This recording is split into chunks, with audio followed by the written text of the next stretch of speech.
Curso Sempre. Inteligência em concursos.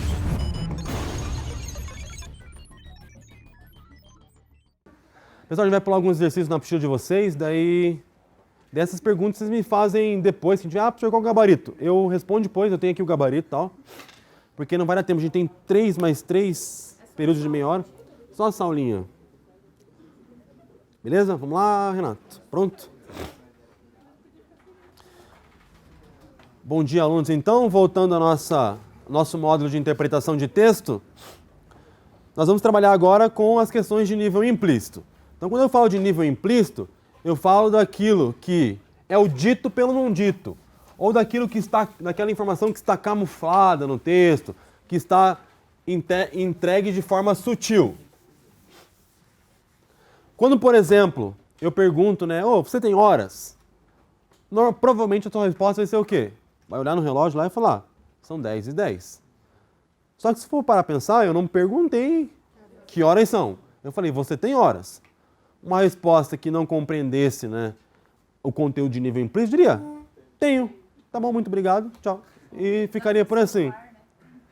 Então, assim, quando eu falo de você tem horas, está implícito nisso que você tem...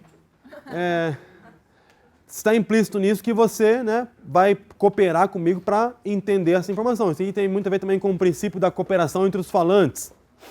Então você, né, coopera comigo para dizer de fato, para entender que no você tem horas tem um conteúdo implícito ali, um subentendido que diz, né, tem horas sim e são 10h10.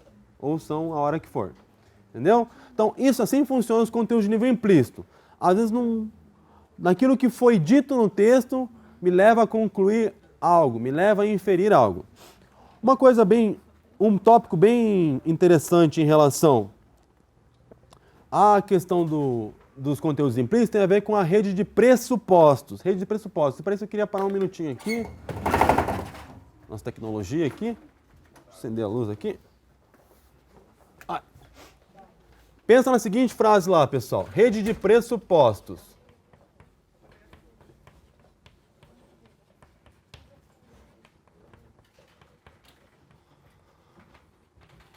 Não.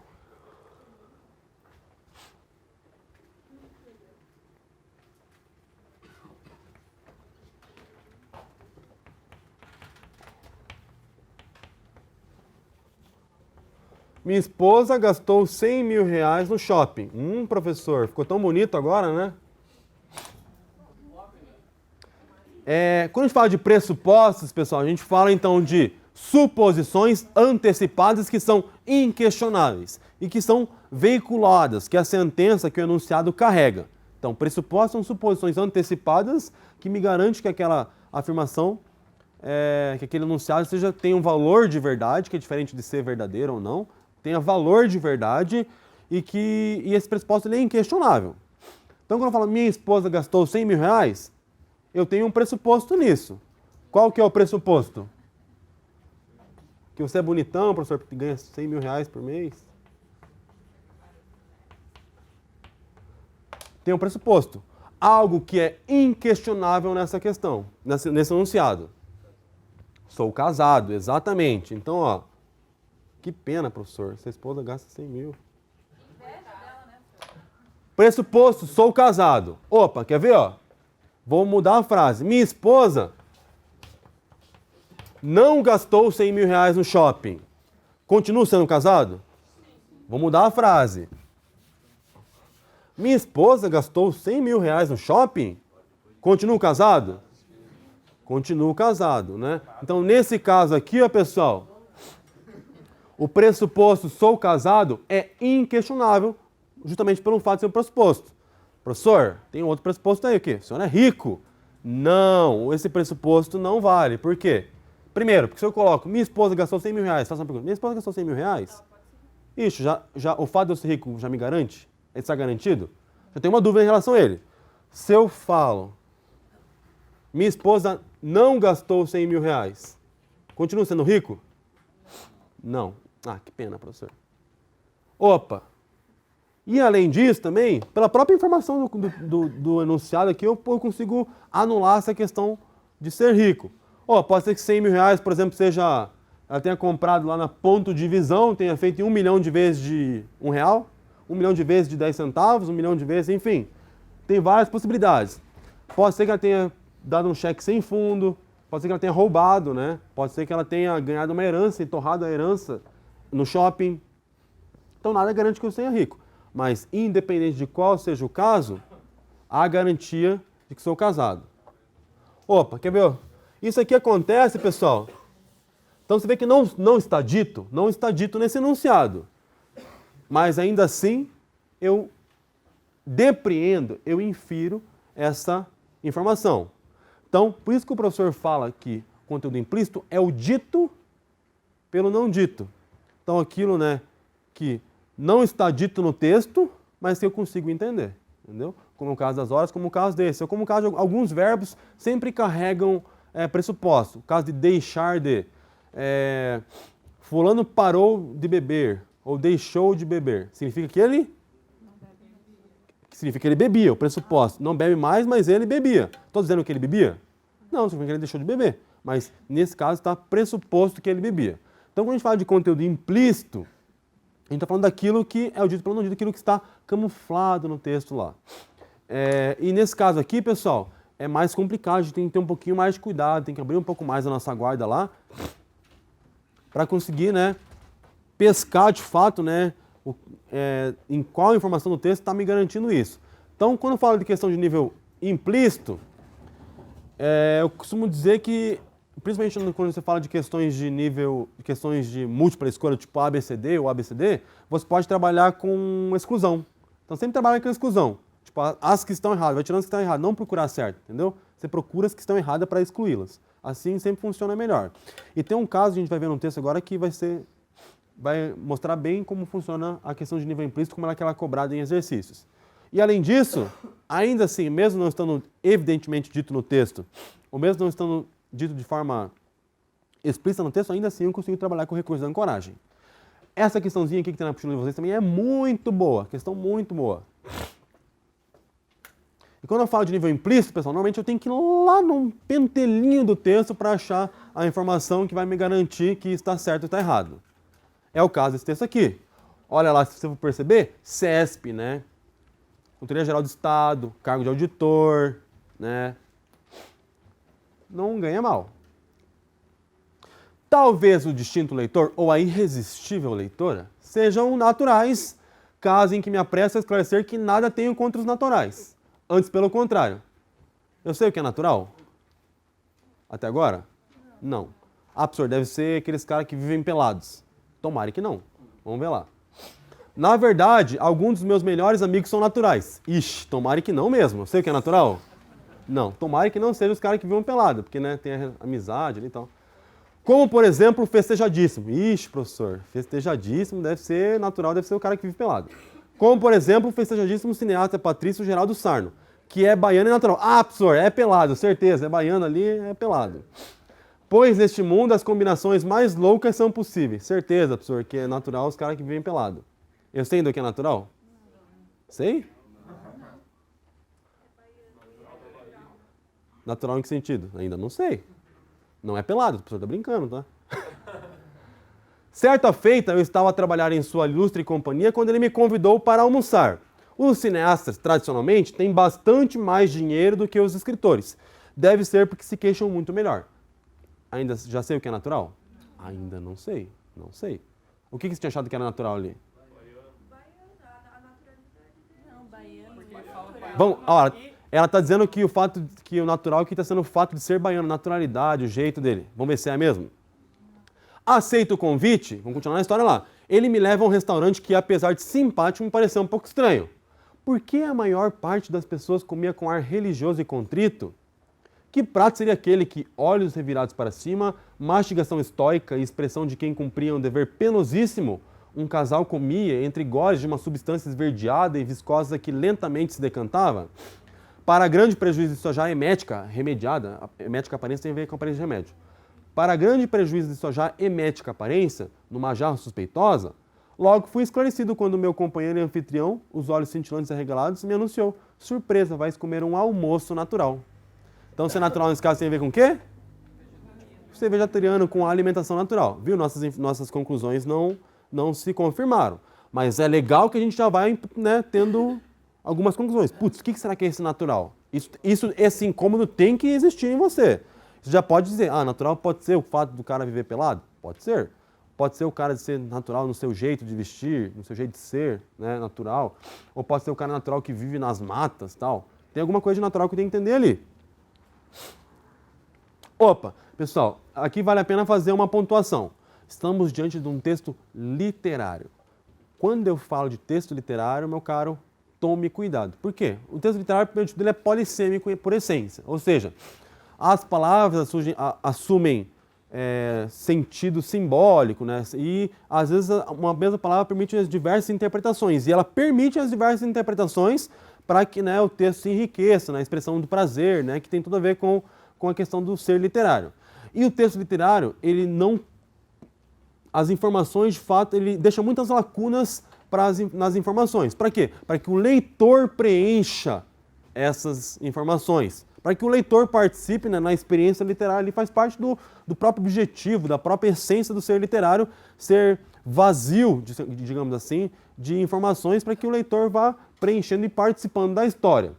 Outro fato importante do texto literário é que uma das características do bom texto literário, e serve de dica para vocês, é a questão da imprevisibilidade. Ou seja, aquele negócio que te surpreende. Não é bom quando a gente está assistindo um filme lá, isso tem muito a ver com a arte também. Quando a gente está assistindo um filme, vai assistir aqueles filmes, comédia romântica de Hollywood. Pô, a gente já sabe tudo que vai acontecer naquilo lá. Vai assistir novela da Globo. Putz, né? A gente já sabe tudo que vai acontecer. Mas, né, quando tem aquela novela, né, tipo, que tem a Carminha, né, que vai lá e modifica as coisas, né, então isso, ou como tinha a Favorita lá, né, que tinha 2 cantoras sertanejas, né, as mulheres lembram aqui, que na verdade a gente achava que era uma que era má, mas na verdade era outra. Mas quando tem essa coisa que surpreende a gente, mostra a qualidade. O texto literário, assim, ele deixa a sobremesa para depois, ele deixa o melhorzinho para o final. Textos informativos, textos jornalísticos são pelo contrário. Você lê a manchete do texto, já sabe tudo que está dizendo na notícia. Lê a manchete de uma gravata, não precisa nem ler a notícia, né? Já está informado, né? Já pode conversar com os colegas, né? Não é assim que a gente faz? A gente não lê jornal no Twitter, não é o certo, né? É bom a gente ler, né? Procurar várias informações, tá? Mas normalmente a gente só lê, né, as manchetes. Lá vai lá entrar no MSN, né? Daí você vê antes lá a página do MSN lá. MSN não, no Hotmail. Você lê, né? Aconteceu isso, aquilo, né? Então, nesse caso, o texto literário, diferentemente do texto informativo, ele é cheio de suspense, ele joga com o leitor. Então tem que tomar cuidado. Você vai abrir tua guarda quando estiver diante de um texto literário. E quando a gente fala da banca federal, a federal vira e mexe, ela gosta de pôr um texto literário. E esse aqui é a crônica, a gente vê que é texto literário. Ó, João Baldo Ribeiro, A Vida Natural, Arte e Ciência de Roubar Galinha. A gente descobre só no final, né? Então, de fato, do que é o natural. Agora, olha essa questão, já estilo CESP, né? Acerca das ideias e estruturas linguísticas do texto, julgue o item a seguir. Infere-se. O professor até esqueceu de dizer lá, né? Deixa eu voltar um pouquinho aqui. Comandos que me identificam esse tipo de questão. Questões de nível implícito. Como existem comandos nos enunciados que me identificam que eu estou diante de uma questão de nível explícito, também existe isso em relação às questões de nível implícito. Então lá, com base no texto é possível inferir que, ou infere-se que, ou pela frase deduz-se que, ou a intenção do autor, depreende-se. E lembra que o professor falou para você grifar na outra parte lá o concluir? Então é possível concluir. Algumas bancas interpretam concluir como questões de nível implícito e outras como questões de nível explícito, beleza? Vai tomar cuidado em relação a isso. E nós já vimos que nesse caso estamos diante de uma questão de nível implícito. Infere-se da leitura do texto que para o autor os baianos não são naturalmente adeptos da alimentação natural. Meu Deus, que tanto de naturais lá. Olha o problema aqui que a gente tem essa questão. Ele está dizendo assim que entre baiano e os baianos não são naturalmente adeptos da alimentação natural. Então tem 2 naturais ali. Tem o natural que a colega disse em que sentido esse natural aqui? Isso, no sentido de essência, né, de nascimento, digamos assim. Os baianos são, na sua essência, adeptos da alimentação natural. Nesse caso aqui, a alimentação natural tem a ver com o fato de ter alimentação vegetal, enfim. Como ele está querendo desenhar o personagem do texto lá. Vamos desenhar? Isso aqui é legal a gente desenhar. Às vezes a gente precisa desenhar. Olha lá. Então tem aqui baiano,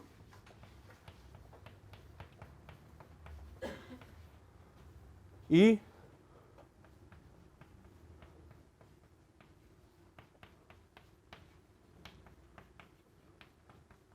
naturalmente natural. O professor vai misturar essas duas palavras justamente para você entender que elas têm significados distintos nessa frase.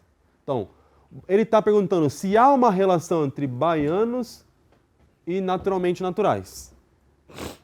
É essa que a gente vai ter que avaliar no texto. Se há ou se não há, beleza? Opa, lembra que o professor falou para vocês que quando aparece uma palavrinha diferente no texto, ela me serve como um hiperlink para... Deixa eu fazer. Quando aparece uma palavrinha diferente no enunciado, ela me serve como um hiperlink para o texto? Então eu vou clicar aqui, ó, baianos, né? E vai me voltar lá no texto onde ele fala sobre os baianos. Na verdade, alguns dos meus melhores amigos são naturais. Como, por exemplo, o festejadíssimo cineasta Patrício Geraldo Sarno, que é baiano e natural. Opa! Então, me parece que o foco de análise é o tal do Geraldo Sarno, que ele é baiano e natural. Então aqui, ó, quem congrega essas duas informações é o cineasta. É o cineasta Geraldo Sarno. Então de casa vem melhor lá no quadro. Opa, ele é baiano e ele é natural. Agora vamos ver se ele é naturalmente natural. Opa, ele é baiano e é natural. Pois neste mundo as combinações mais loucas são possíveis. Opa, que combinação? Entre baiano e natural, isso. Opa, deixa eu fazer um negócio direitinho, cadê o... Combinação, então, entre o baiano e ser natural.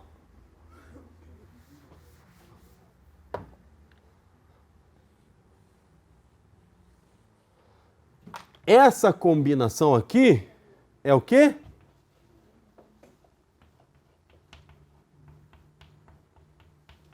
Louca, louca.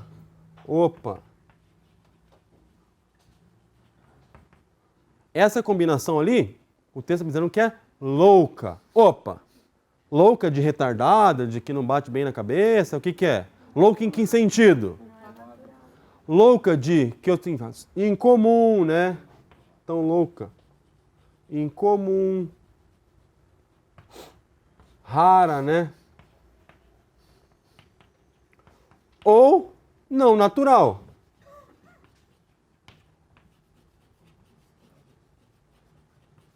Vocês conseguem ver uma relação entre o fato de ser incomum e ser não natural? Só que no sentido de natural de essência? Opa, então, a relação entre baiano e naturalmente natural existe? Ela existe? Naturalmente? Não, baiano entre naturalmente e natural. Existe? Não, porque ela é louca, ela não existe. Opa, agora vamos voltar para a assertiva lá para ver. Professor, mas é óbvio que não existe. Os baianos, pô, os caras comem acarajé, tapioca, pimenta, entendeu? É óbvio que não são naturalmente naturais. Não, não é esse tipo de coisa que o senhor está falando. Tem que focar aqui, ó, texto, ancoragem. Não é com base nos nossos preconceitos e estereótipos. Infere-se da leitura do texto que, para o autor, baianos não são naturalmente naturais. Não naturais, não naturalmente naturais. Alternativa certa. Entendeu como é cobrado uma questão de nível implícito? Dúvida? Se tirasse naturalmente, seria certo? Os baianos não são naturais. Vamos pensar aqui. Porque ali tem o rara. Então, pode ser que alguns deles sejam... Essa é uma... Ela está perguntando assim, se tirar o naturalmente, ela está questionando o fato de que raro, de que pode ser alguns e não outros. Nesse caso aqui, ele está generalizando, entendeu? Ele está fazendo uma generalização. E que pelo texto, a gente está falando da impressão do autor. Para o autor, eles não são naturalmente. Se eu tirar naturalmente, faz sentido lá. Que o baiano, digamos que na sua essência, não seja natural, naturalmente natural. Mas tem um cara, por exemplo, que quebra essa regra. Quem? O Geraldo Sarno, ele quebra essa regra, ele não é natural? Ele é natural, então há quem quebra essa regra. Mas nesse caso que ele está generalizando, e porque o autor generaliza. O autor acha que na sua essência é incomum o fato de um baiano ser natural. É incomum, não que de fato não exista. Certo? Entendeu como é que é cobrado então, pessoal, a relação entre questões de nível implícito? Então ele não está dizendo no texto lá que não são naturalmente naturais, adeptos da alimentação natural. Mas uma única palavrinha lá que tem, a palavrinha, olha que mais interessante, a palavra que não é utilizada mais no seu sentido comum, mas uma palavra utilizada no seu sentido incomum. Louca de incomum, no sentido até, vamos dizer assim, figurado. Entendeu? Então, nesse caso ali, você tem que pescar lá no texto. E às vezes uma palavrinha, e olha que curioso. A palavrinha, essa frase que a gente utilizou para matar a questão, ela está entre travessão. O travessão não tem muito a ver com o parênteses. Opa, normalmente a gramática diz o que lá dos parênteses do travessão? Utilizados para informações secundárias, não é? Nesse caso aqui, essa informação secundária, normalmente a gente toma a ideia de secundária como assim, não preciso nem ler o que está entre parênteses, não é assim que a gente às vezes pensa? Precisa, entendeu? Opa, e você conseguiu entender como também funciona o recurso da ancoragem nas questões de leitura de nível implícito? Então você vai buscar lá no texto, às vezes uma maldita de uma palavrinha. E é só aquela palavrinha que me garante aquela assertiva. Se eu não tivesse esse louco aqui, ó, eu não conseguiria dizer aquilo.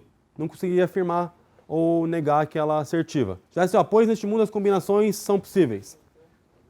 Várias combinações são possíveis. Eu não saberia dizer. Uma única palavrinha. Essa é a diferença entre uma questão boa e uma questão ruim. Ou uma questão difícil e uma questão fácil em interpretação de texto. Na questão fácil, ou às vezes a questão trata do aprendimento global do texto e que pelo recurso da ancoragem você consegue provar que aquela assertiva está certa ou errado várias vezes.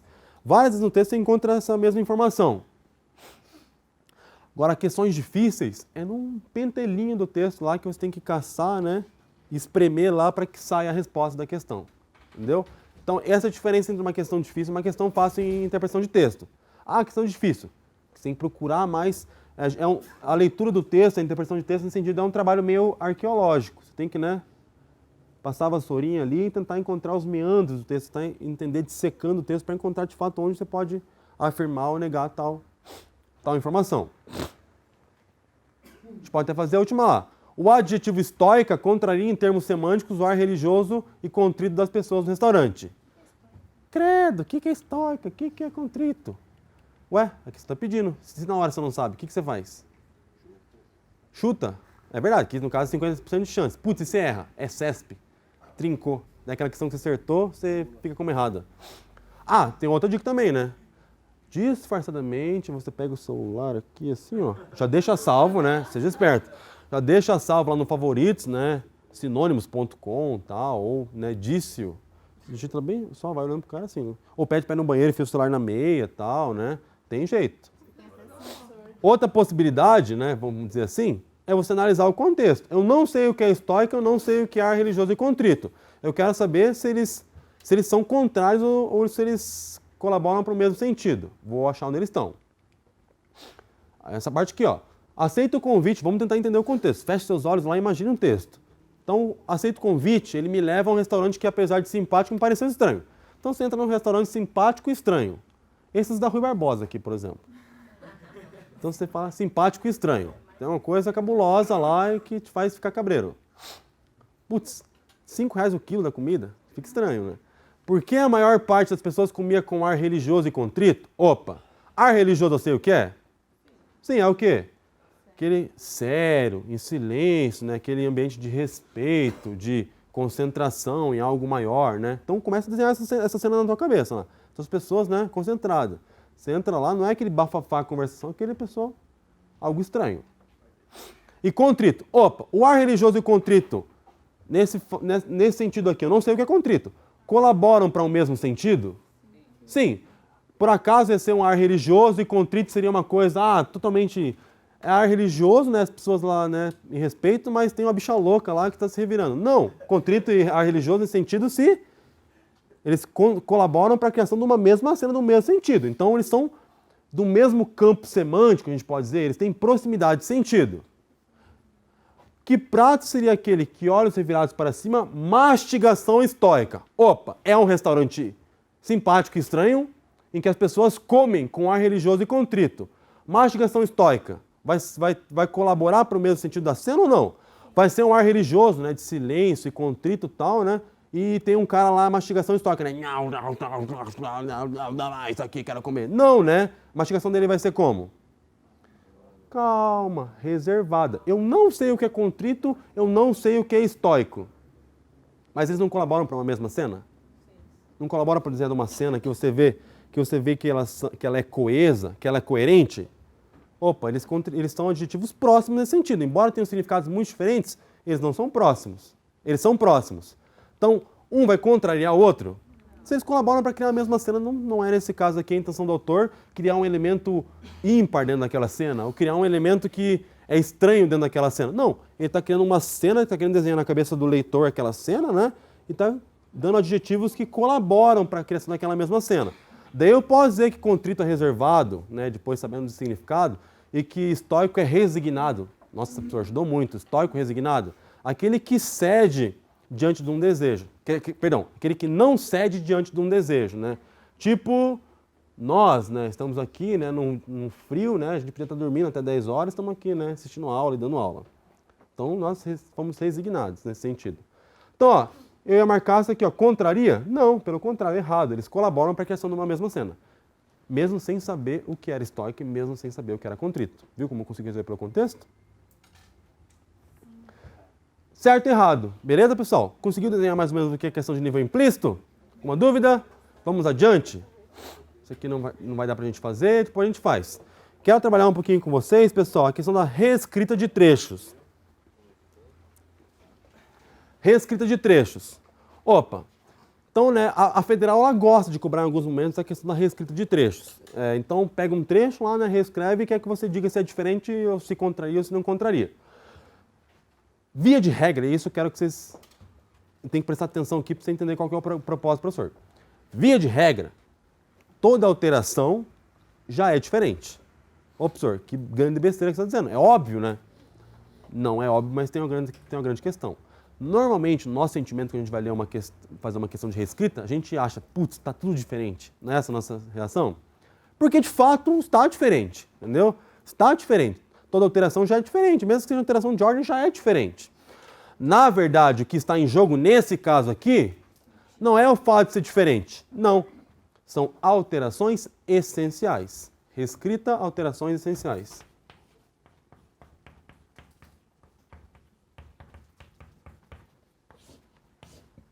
Vou pegar um desbranco aqui. Alterações essenciais.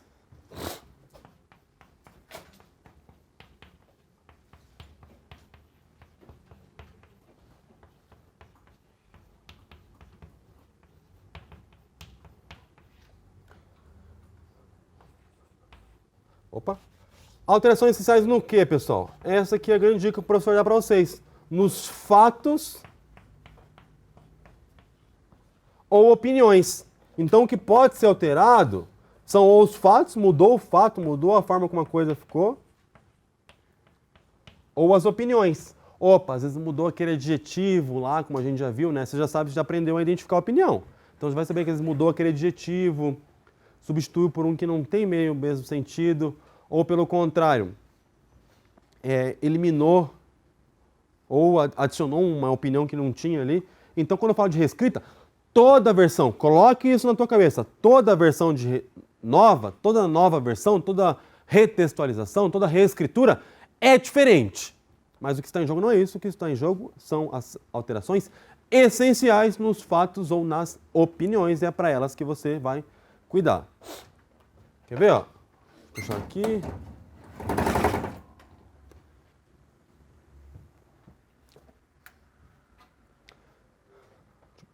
Negativo aqui. Olha a seguinte frase, tem uma apostila de vocês, inclusive.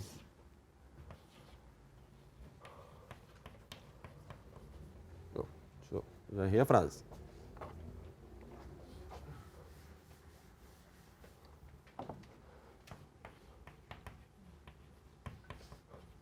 Diante das acusações,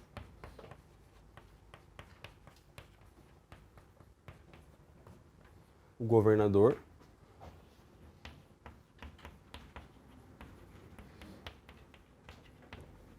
disse que tudo não passava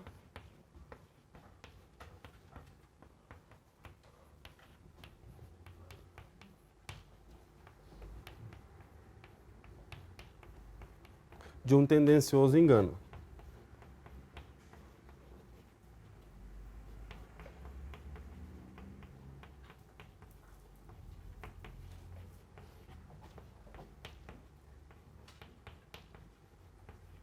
Digamos que esse é o nosso texto base aqui. Precisa pegar uma frase contextualizada, mas é só a título de exemplo. A gente vai ver exemplos também contextualizados. Diante das acusações, o governador disse que tudo não passava de um tendencioso engano. Opa! Eu sei quem fez a acusação? Eu sei quem se enganou? Eu sei quem agiu tendenciosamente? Não sei várias informações a respeito disso, né? Vamos compará-la com a seguinte frase aqui. Ao ser acusado,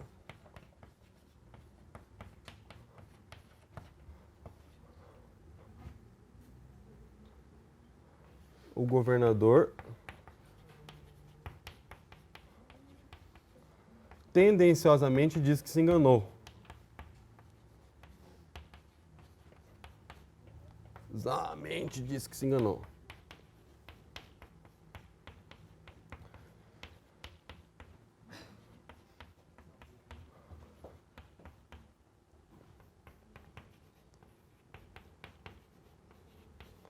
Ao ser acusado, o governador tendenciosamente diz que se enganou. Opa! Você percebeu que nas duas frases eu utilizo as mesmas palavras, quase? O mesmo conteúdo? Mas não houve alteração nos fatos e nas opiniões? Para ao ser acusado, eu sei quem foi acusado? Sim. Mudou os fatos? Mudou. O governador tendenciosamente, quem agiu tendenciosamente? O governador. Mudou a opinião? Agora tem uma opinião de que o governador age tendenciosamente. Diz que se enganou. Eu sei quem se enganou? Alteração nos fatos e nas opiniões. Então, é esse tipo de alteração que está em jogo. Quando eu falo de reescrita, alterações essenciais nos fatos ou nas opiniões. Questões de logística, digamos assim, na realização de questões. É muito mais fácil eu alterar o sentido do que manter. Então, normalmente as questões pedem o quê? Qual a única entre todas as opções que mantém o sentido? Que é muito mais fácil. Porque é mais difícil você ver qual mantém e qual não mantém, do que qual não mantém. Quando a questão cobrar diante das opções, qual altera o sentido? É uma questão fácil, porque é muito mais comum você alterar o sentido. E a gente vai ver, pessoal, que questões de reescritura de texto, normalmente quando eles não querem alterar o sentido, quase que a única forma que eles têm é inverter as frases, inverter as posições sintáticas. Porque fazer de ordem direta para ordem indireta, aquilo da sintaxe que vocês veem com o professor França. Porque se eu utilizo sinônimos, já dá diferença. Porque o sinônimo é contextual. Viu? Lembra do caso natural? Putz, se quer usar sinônimos, a mesma palavra num contexto diferente já significa diferente. Entendeu? E às vezes só a reorganização já me dá uma grande diferença nos fatos e nas opiniões. Então, normalmente o que eles vão fazer é sempre isso. Você pode até anotar lá na tua apostila. Para não alterar um enunciado, normalmente só são alteradas as posições dos termos sintáticos. Então, ele separa lá os constituintes, que a gente chama, os termos sintáticos, e só inverte o lugar. Ou vai fazer assim, o governador diz que tudo não passava de um tendencioso. O governador, vírgula, diante das acusações, disse que tudo não passava de um tendencioso engano. Só alterou uma posição ali, daí, claro, não altera. Faz exercício. Você vai apagar a luz. Tomar um gole. Pessoal, então a gente para esse encontro por aqui agora e voltamos no próximo fazendo um exercício. Enquanto isso, você que está em casa, lê o texto. Beleza?